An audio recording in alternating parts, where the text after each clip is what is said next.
The cold gate closed behind her. Cold wind blew through the empty streets. The lights in the alien city flickered, like they were tired of staying on. In the distance, a soft sound echoed, bare feet running on metal ground. Her name was Sari, and she was alone. Her thin silver dress was soaked in rain. Her pale blue skin was scratched and dirty. Her eyes, bright, glowing like twin moons, were wide with fear. She reached the giant gates of her colony and pounded on the metal with shaking fists. "Please," she whispered. "Please let me back in." A small red light blinked above the gate. Then came a cold, robotic voice. "Entry denied. Your status has been voided." Sari's eyes filled with tears. "Why? I didn't do anything wrong." A security drone flew closer, scanning her. The gate opened a few inches, just enough for a tall alien guard to step forward. His face was hard, his voice colder than the rain. "You are no longer one of us," he said. "You saw what you shouldn't have seen. Now go. If you return again, we will not show mercy." "But I didn't mean to. It was an accident, I swear." Sari begged, falling to her knees. The guard didn't answer. The gate slammed shut. Silence followed. Only the rain spoke now, tapping gently against the steel. Sari sat there, staring at the gate for a long time. She had no family. No one would come for her. She was nothing to them now. She slowly stood up, every step heavy with pain and confusion. Her bare feet moved through the alleyways. Machines scanned her and turned away. Lights dimmed when she came near. Even the city itself seemed to reject her. She walked until she reached the outer district. This place wasn't safe. No one lived here except criminals, broken bots, and shadows. But she had nowhere else to go. Behind an old dumpster, she curled into herself, trying to stay warm. Her small hands wrapped around her knees. Her hair stuck to her face, wet and cold. The night felt endless. Footsteps echoed. She looked up. Heart pounding. Someone was coming. A tall figure appeared through the fog. It's not alien human. He wore a dark coat and rain dripped from his hair. His eyes scanned the alley until they landed on her. Sari froze, ready to run. But the man did not come closer. He stayed a few steps away, slowly kneeling. "Are you hurt?" he asked softly. Sari didn't answer. No one had spoken kindly to her in days, maybe longer. The man reached into his coat and pulled out a small packet. "Food. You look like you haven't eaten," he said. "It's safe, I promise." Sari stared. She was starving. Her hands moved slowly, carefully taking the packet. She opened it, smelled it, then ate it fast. Her eyes filled with tears again, this time from relief. "Thank you," she whispered. The man gave a small smile. "My name's Jace. What's yours?" She hesitated, ... "Sorry, that's a pretty name." She didn't reply. Her hands were still shaking. "Look," Sari, Jace said. "You can't stay here. It's not safe." "I know," she said softly, "but I have nowhere else to go." Jace looked around. The alley was silent, except for the falling rain and buzzing neon signs. Finally, he stood up and held out his hand. "Come with me." Sari stared at his hand. She had been betrayed before by her own kind. How could she trust a stranger? But something in his eyes felt different. They weren't full of fear or hate. They were warm, steady. She reached out and took his hand. Jack helped her stand. She was cold and light, like a leaf caught in the wind. He gave her his coat. It hung heavy on her shoulders, but it felt safe. Together they walked down the dark street for the first time in days. Sari didn't feel completely alone, but far above them. A red light blinked. The gate had closed behind her, and someone was watching. The human who didn't look away, Jace, walked quietly beside Sari through the rainy streets. The city was still alive around them. Hovered cars buzzed above. Neon lights flashed from old buildings, and machines blinked from every corner. But in this part of the city, no one cared what happened in the shadows. Sari stayed silent. Her fingers gripped the edge of Jace's coat. It was far too big for her, but warm. The smell of it reminded her of smoke, old leather, and something. She couldn't name something safe. She didn't know why he was helping her. No one helped her, not even her own kind. They turned into a narrow alley that led to a small apartment block. It looked half-broken, with cracks in the walls and a flickering security screen. Jace tapped a code on the panel. The door buzzed and slid open. "Don't worry," he said. "No one will find you here." Sari hesitated before stepping inside. The air was dry and warm. It smelled like fried food and metal. Jace led her up a staircase and unlocked his door. The place was small: one bed, one table, a sink, and old machines in the corner. "Make yourself comfortable," he said, taking off his wet boots. "I'll get you something dry." He handed her a blanket and a black hoodie from his closet. Sari changed in the corner, moving slow from the pain in her legs. Her dress was torn and stained. She folded it gently and sat on the edge of his bed. Hugging the hoodie around herself, Jack placed a steaming cup on the table. "Tea," he said, "or something close to it." She stared at it. "Why are you helping me?" "We sat down across from her because you needed help, and no one else was going to do it." She lowered her head. "You don't even know me." "Maybe not, but I saw you sitting there in the rain. I couldn't just walk away." Sari's voice trembled. Everyone else did." Flashback: Sari was born in the high towers of Sivan, one of the coldest, strictest alien colonies in the Outer Rim. Her people were graceful, logical, and powerful. Emotions were seen as weakness. Loyalty to the system was everything. She tried to follow the rules. She studied hard, kept quiet, obeyed. But one day, she saw something she wasn't supposed to. It was a secret council meeting, dark-robed figures standing in a circle, speaking of war. They had plans to take something from another world, and they spoke of sacrifices. Sari didn't understand at first until she saw her name. She had been chosen, offered. Without her consent, when she questioned it, they turned on her. The truth made her dangerous. Within hours, she was voided from the system, her code erased, her name removed. She was thrown out like trash. Present Sari sipped the tea slowly, warming her hands on the cup. "They think I'm a traitor." "What did you do?" Jace asked gently. "I told the truth." He nodded. "Yeah, that usually does it." They both laughed a little. It was soft, tired, but real. Then Jace's screen lit up. He walked over and tapped the console. A news broadcast popped up. "Warning, a Sivan fugitive has entered the outer colonies. She is dangerous and unstable. If you see this girl..." A blurry picture of Sari appeared on the screen. Sari's face went pale. She stood up fast. "They're hunting me." "Stay calm," Jace said. "This building isn't connected to the central grid. They can't track you here." "You don't understand," she said. "They won't stop. I'll burn this whole city if it means silencing me." Jace took a deep breath. "Then we don't let them find you." Later that night, Sari sat near the window, watching the rain. Jace worked quietly at his desk, adjusting a small drone. The silence between them wasn't awkward, it was peaceful. Then the power flickered. Just once, but Sari felt it. Her skin tingled. Her markings glowed faintly. "They're close," she whispered. Jace turned to her.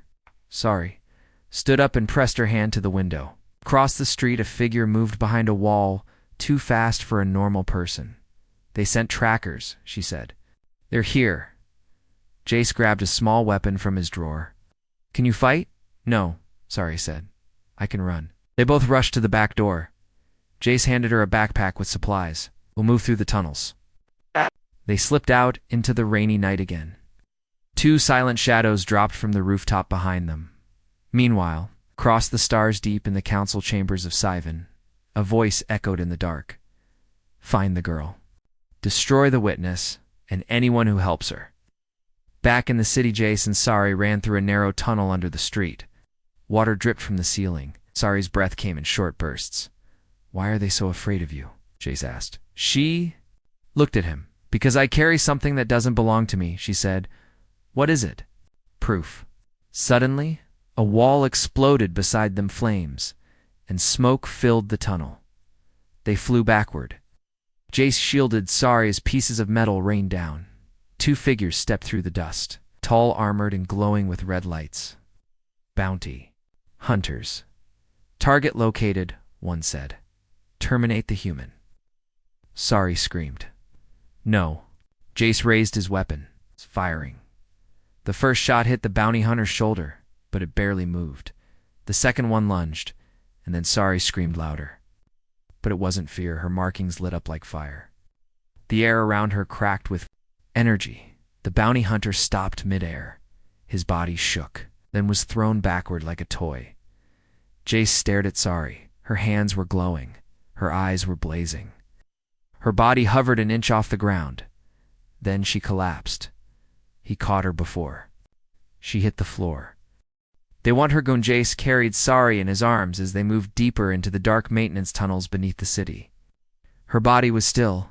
Her markings no longer glowed. But her skin was warm, too warm. "Stay with me," Jace whispered. "Please. Don't go out on me now." Behind them, the air still smelled of smoke and sparks.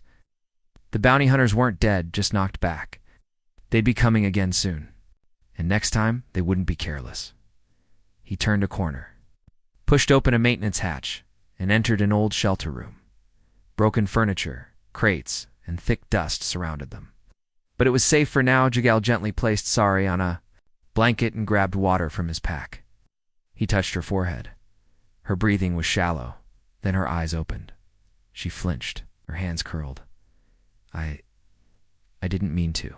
Hey, Jace said softly. "You're okay? You saved my life." Sari stared at her hands. "I've never done that before. I didn't know I could." "Whatever it was," Jace replied. "They felt it, they'll be back, and they'll be ready." Sari slowly sat up. "It's getting worse, Jace. They're not just trying to silence me anymore. They want to erase me completely." "Why?" Jace asked. "What are they so afraid of?" Sari looked into his eyes. "I saw what they did. They experimented on their own people. Children, testing ways to create living weapons. I was just one of them, but I wasn't supposed to survive." Jace sat down beside her, his voice quiet. "But you did. But the moment I accessed that hidden file, I became a threat. They erased my record, my ID, everything. They even made up lies to say I was unstable."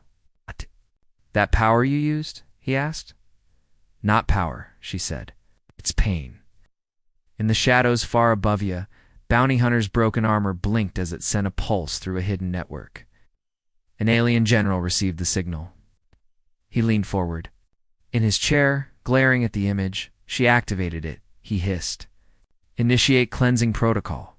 No survivors." Back in the shelter, Sari stood, still weak but determined. "I can't keep running forever." "Then let's fight," Jay said. Sari, single quote's eyes widened. "Nice. I don't care what species you are," he said. "You're not the threat. They are." A soft beep interrupted them. Jack turned to his CUM device. Incoming encrypted message. Source: unknown. He opened it. A woman's voice whispered through static. "You don't know me, but I know her and I can help. Location ping attached. Come." Alone, Jace glanced at Sari. "Someone wants to help, or trap us," she said. He thought for a moment. "Then I'll go. You stay here." "I won't leave you alone," Sari insisted. "You just woke up from a power surge that nearly fried both of us," he said gently. "Please trust me." Sari hesitated and nodded. Later, Jasir arrived at the location, a silent rooftop. Garden overgrown with vines. The city lights shimmered in the distance. Cloaked figure stood at the edge. "You're the human," she said without turning around. "And you're the one who sent the message." She pulled down her hood. She was alien-like, Sari, but older, with sharp eyes and faded markings. "My name is Aaron. I was part of the project before they buried it." "Sari's the last. Why are you helping?" Jace asked. "Because I was a coward when they took her," Aaron whispered. "I stayed silent. I've watched her grow. And now they want her gone because she's the only living proof. Then let's make the truth loud enough no one can ignore it." Aaron handed him a small chip. "This holds the files, the tests, the orders, everything. Broadcast it, and the system falls." "What about you?" Jace asked. "I won't make it off this roof," Aaron said. "They're already here." As she spoke, 3 dropships hovered into view. Silent, deadly. "Go," she shouted. JAC ran. Blaster fire lit up the sky. Back in the shelter, Sari sat. Near the cracked mirror, tracing her old scars, she remembered the cold tables, the needles, the screaming. A sudden noise pulled her out of her thoughts. Boots metal, close, too close. Someone had found her. She grabbed a pipe and stepped back into the shadows. The door exploded inward. A tall bounty hunter entered, scanning the room. Subject detected. She didn't wait. She swung the pipe. It bounced off his armor. He grabbed her wrist. Tight. No escape. Said. Wrong, a voice shouted. Blaster fire lit up the room. Jack stood at the door, gun smoking. The hunter fell. He ran to her. Are you okay? She nodded, shaking. I got the chip, he said. We're going to end this. No place left to hide at the galaxy. Did not sleep that night. Images of secret tests, tortured children, erased identities, and Dark Council meetings flooded every broadcast screen across allied worlds. From orbiting trade stations to refugee ships and outer rim colonies, the truth burned across the stars, and at the center of it was her. Sorry, a name once forgotten now. Everyone knew it. Some called her a liar, others a miracle. But the most dangerous voices called her a weapon.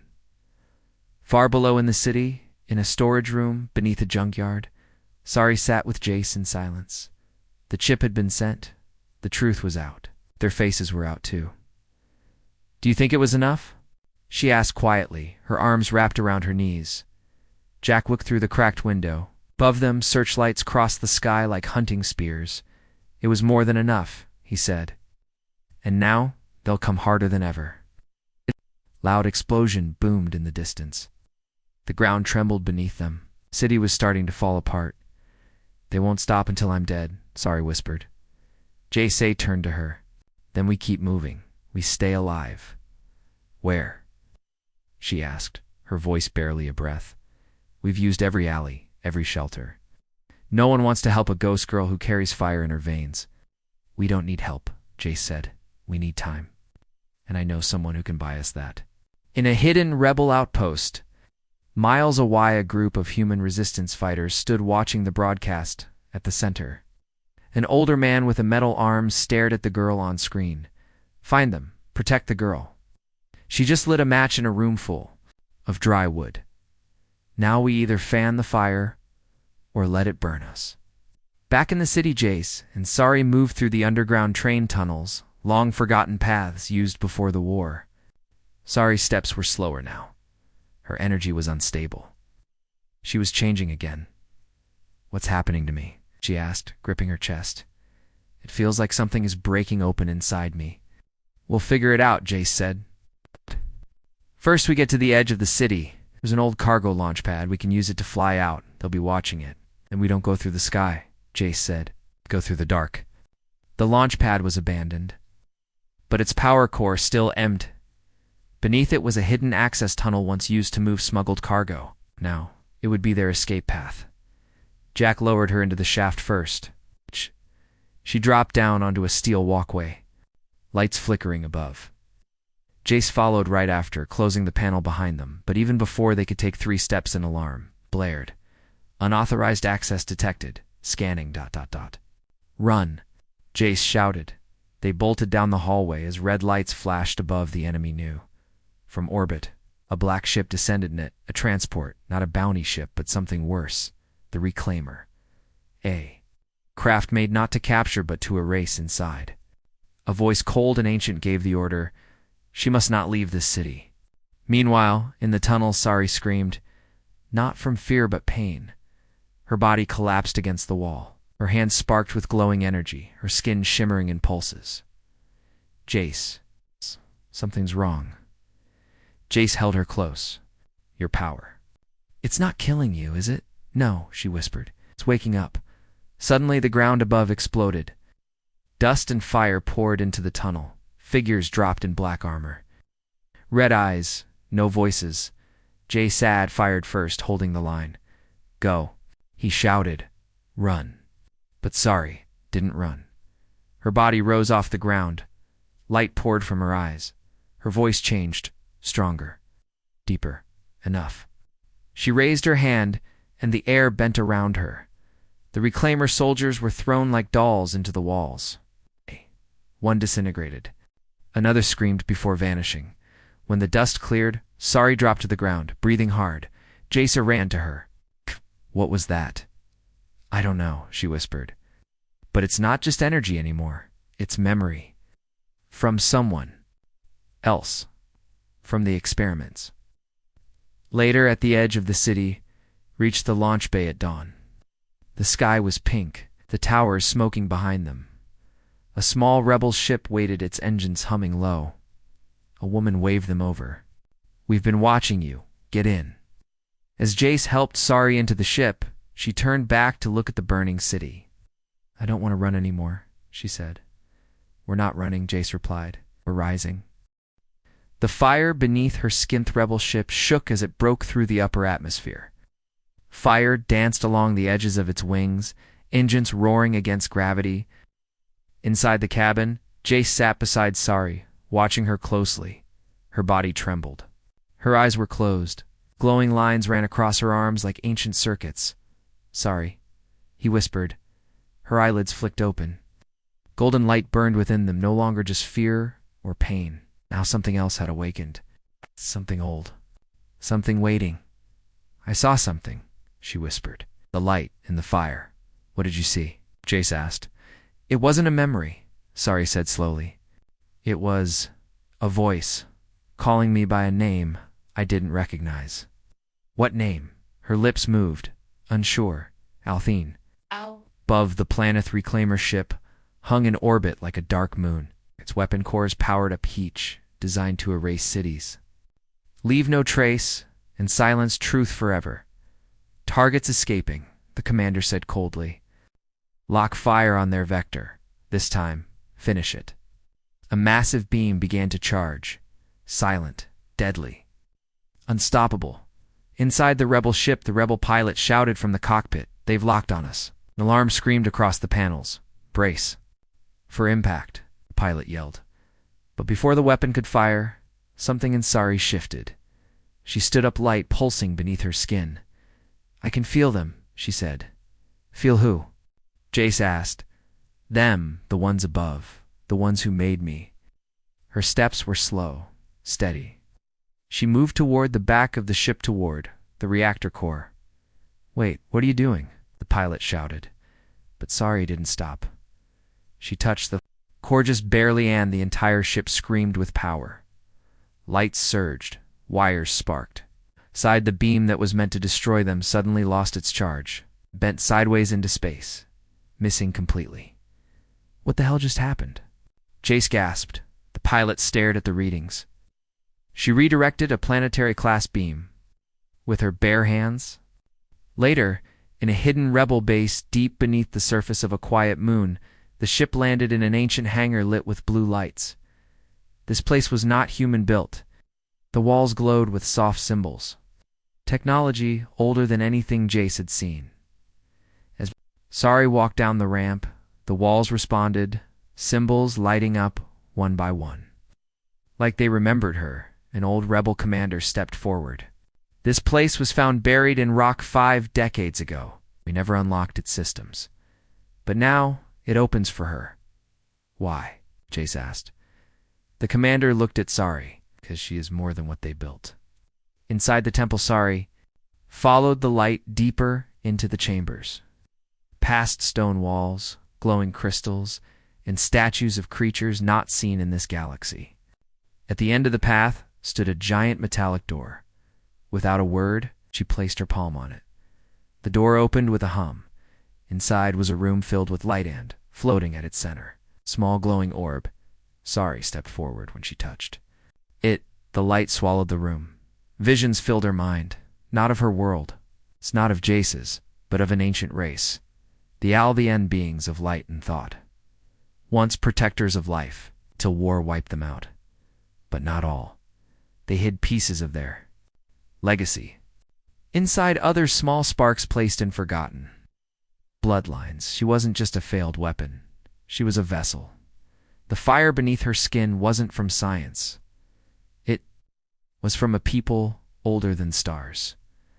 When the light faded, she turned to Jace. They didn't create me, she said.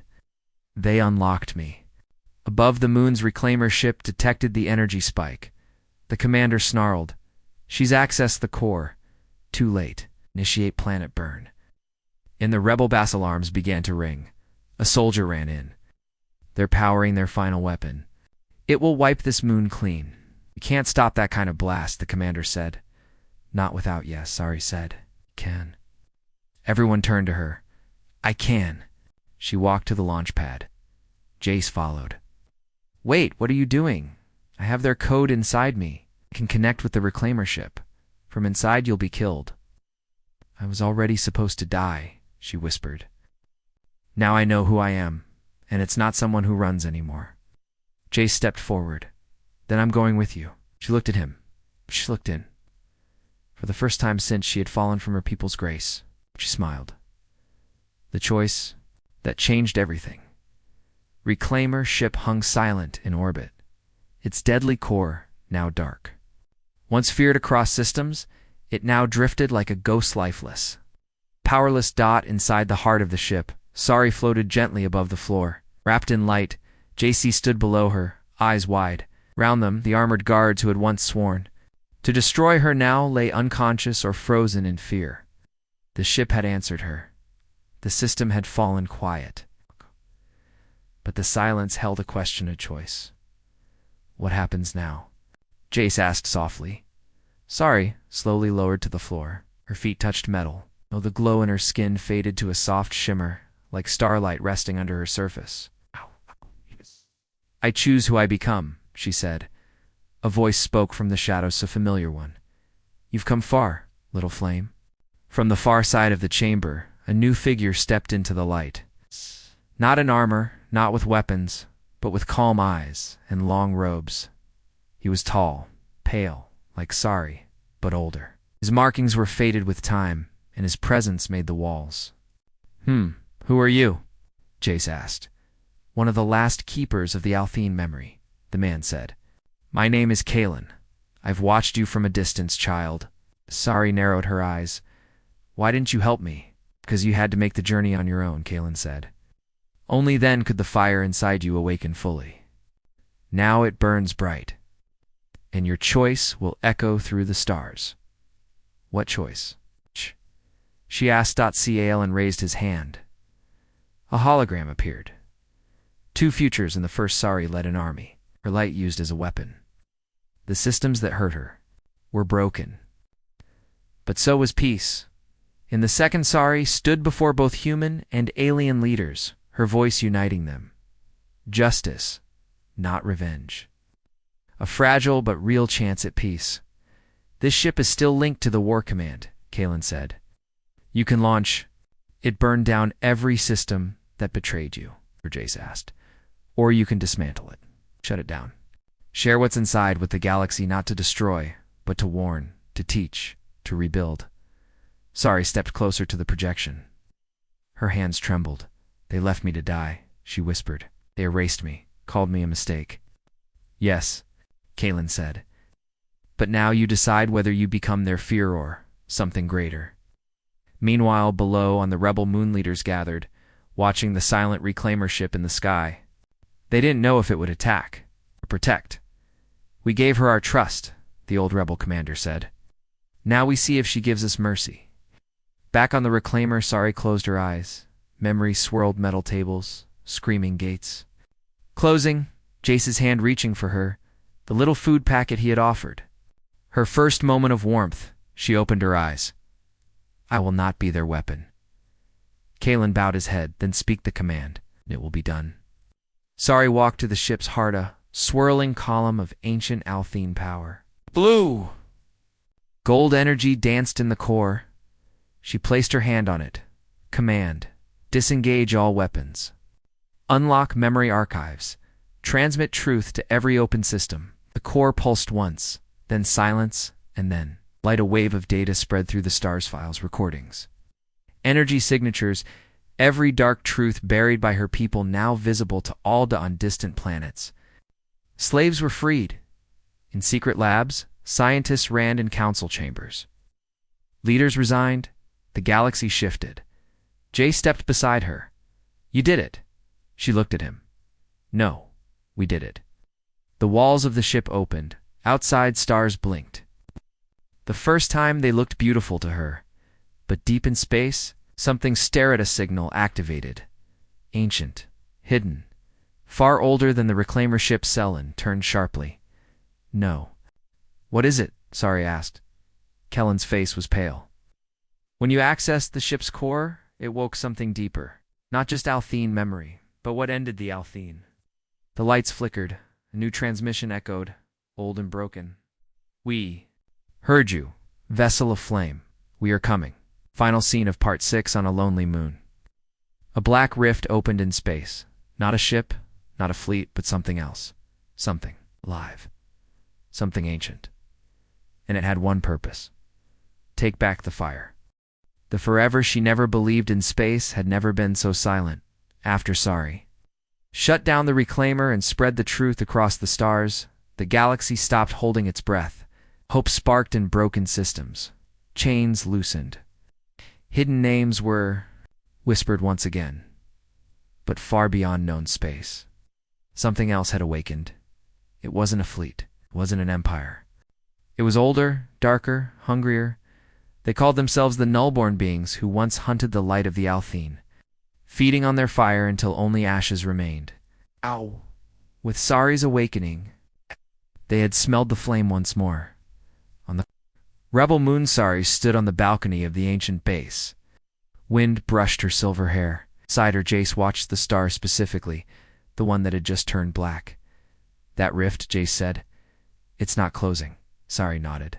'Cause something's coming through. How bad? She didn't answer. Her glowing eyes said enough behind them. The rebel commander and Kalen entered the chamber. We've evacuated 3 sectors already, Kalen said. But if the Nullborn reach us, no wall will matter. And we don't wait. Sari said we go to them. The room fell quiet. Selene stepped forward. You don't owe this galaxy a war? No, she said, but I owe it a future.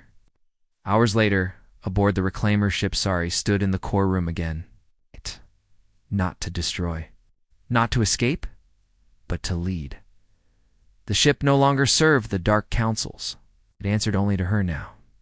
Its weapons were offline, but its shields, scanners, and core systems were fully awakened. Jay stood by her side, checking coordinates. If we fly into that rift, he said, we might not come back. Sari smiled. Then we better make it count. As the reclaimer approached, the black rift stars vanished behind them. Space turned still. And then the rift opened wider. Something moved beyond it, massive, shadow-shaped with no body and yet many limbs. It didn't fly. It drifted, as if space bent to let it pass. The Nullborn had arrived. Their voices echoed inside the ship's systems like whispers in a nightmare. Vessel of flame, surrender your fire. Return what was stolen. Sari didn't flinch. You erased my ancestors, she said calmly, but I carry them now. And I'm not afraid of you. Then you will burn with them. The first strike, Nullborn hurled a dark pulse of energy toward the reclaimer. It wasn't just a blast, it was memory death. Everything it touched, forgot what it was. One of the reclaimer's side wings cracked. The ship trembled. We can't survive many hits like that, Jace shouted. Then we don't try to survive, Sari said. We try to end it. She walked to the ship's core, placed both hands on the control sphere, and whispered something no one else could hear. The ship began to change. Glowing blue lines spread across its surface, Altentech responding to her command.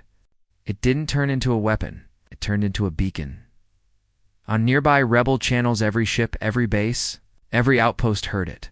A sound like a heartbeat, then a voice. This is Sari. They want to take the fire from me. Dunk. But this fire belongs to all of us now, and together we burn brighter than fear. Her words echoed across planets. In distant systems, old defenders powered up again. Exiles, broken and hiding, rose from dust. Ships long dormant lit their engines and came.